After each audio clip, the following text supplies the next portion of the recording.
I use the first thing I do to manage different interests of stakeholders is I use different words to express the same idea. So to artists, I say that in A, I say A, and to the shareholder or the project owner, the person with the money, I say different words, but exactly the same idea.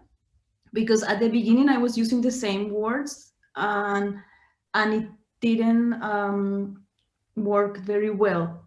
I felt misunderstood in a lot of times, and I was wondering how can I express it. A very simple example is the way you say concert. So sometimes it's a concert, sometimes it's a performance, sometimes it's a show. So depending on which stakeholder I deal with, I say concert, or I say performance, or I say show. And it's impressive how big the difference is when you mention different words, but it's actually the same idea. So I think for me till now, that's a very key point for me. The second important thing for me is caring about who they are as a person, especially with artists. No, but also with all kinds of stakeholders.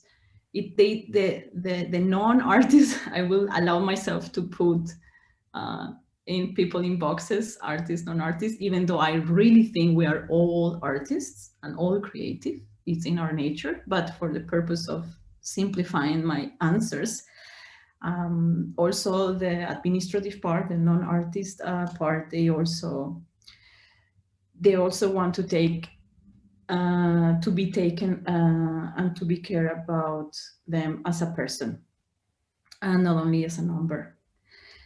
The third thing that I have experienced is very beneficial is to give example with my life, with the way I do things, give example of what I want our relationship to be proactive. So when I meet someone, I already visualized before how I want this relationship to be. So when I enter the place, I already have an exact vision of how I want the relationship to be, and I set the tone.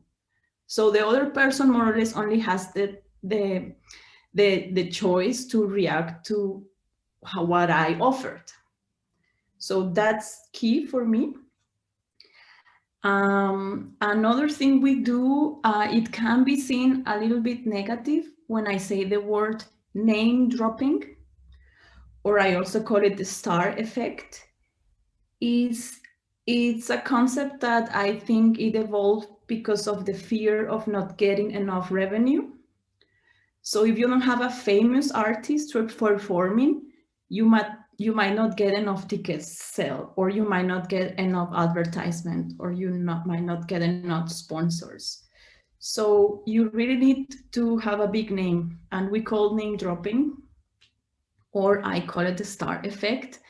It can be seen as negative, but it is the key of how the creative industry works. If you don't have someone that the people already trust or they think is good, it's difficult to gather a lot of tickets or a lot of sponsors so that's something important.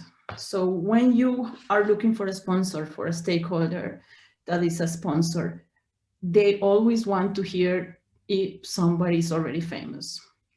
And also, if you go to the musician, they also have more motivation to play if you tell, you're going to play next to Andrea Bocelli or whatever. So that's also a key thing in the creative industries.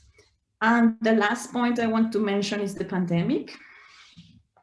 This is actually a beautiful phenomenon I observed, because no matter which stakeholder you talk to now, it is really easy to explain the situation, because somehow this situation that we are all in, no boxes anymore, has awakened a lot of empathy and a sense of unity.